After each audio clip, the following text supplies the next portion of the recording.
les amis, j'espère que vous allez bien, moi ça va, bienvenue dans cette nouvelle vidéo. Aujourd'hui nous allons aborder le thème de la rentrée, c'est la rentrée. Il faut se préparer pour pouvoir réussir à atteindre ses objectifs. C'est jamais trop tard de revoir ses objectifs et de pouvoir aller de l'avant pour pouvoir les atteindre. Dans cette vidéo je vais vous donner 5 bonnes astuces pour pouvoir y arriver.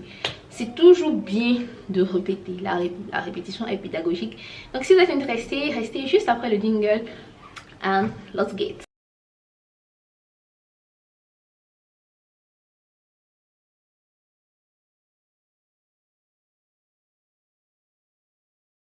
Willkommen zu meinem Kanal zurück. Also ich bin Elena Javan, die Gründerin dieses Kanals, und durch dieses Kanal möchte ich mit euch meine Kenntnisse teilen.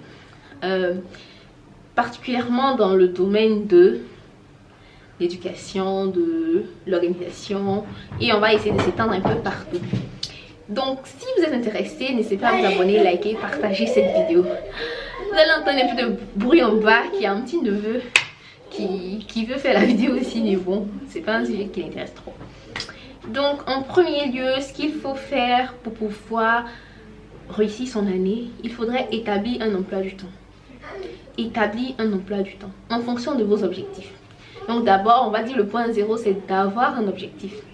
Donc en point 0, avoir un objectif. En point 1, établir un emploi du temps. À chaque année, je vous le répète, et c'est important d'avoir un emploi du temps. Avec l'emploi du temps, vous pourrez maîtriser tous les contours et les retours de votre vie. Parce que vous savez plus ou moins les perspectives que votre vie a et ce que vous allez voir en fait. Tous les éléments qui vont englober tout ça. Donc, important d'avoir un emploi du temps. Donc deuxième élément, il faudrait vous obliger à respecter cet emploi du temps. C'est bizarre de le mettre dans un point main. C'est comme quelque chose que, c'est comme un engagement que vous prenez, mais vous ne voulez pas respecter. Donc vous décidez de pouvoir, par exemple le matin, vous levez à 6 h, faire 10 minutes de méditation, de prière, et après, au cours de l'année, trop de choses, vous oubliez. Non, vous devez vous obliger à pouvoir réussir à faire votre emploi du temps.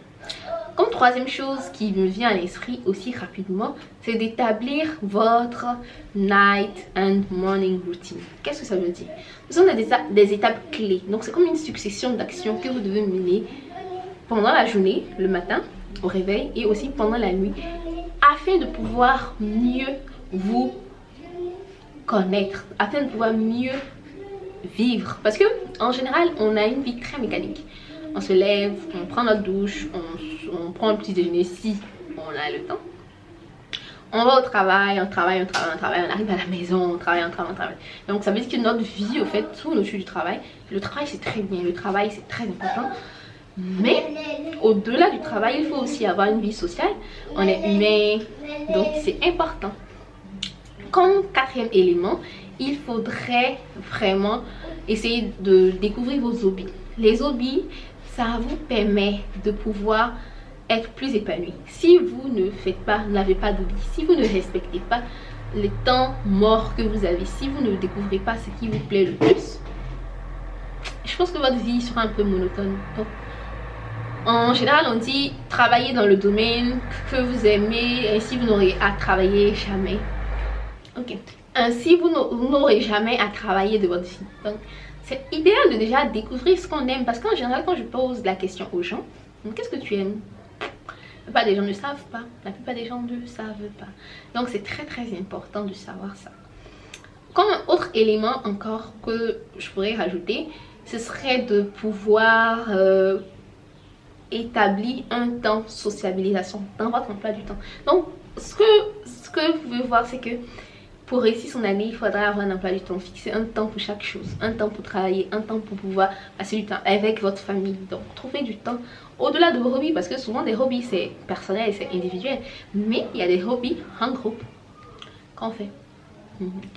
Donc c'est un peu ça, la vidéo est très short, mais c'est l'essentiel du message. J'espère qu'elle vous aidera. Et si vous avez des questions concernant l'apprentissage de langue, n'hésitez pas à contacter le numéro de Metoko pour pouvoir prendre une séance de coaching, pour pouvoir vous permettre de pouvoir établir des stratégies pour mieux parler les langues étrangères. Et si vous vous ennuyez un peu, vous pouvez regarder d'autres vidéos de Tips World. Et on se donne rendez-vous pour une prochaine vidéo. Abonnez-vous, likez, partagez cette vidéo. Bye bye.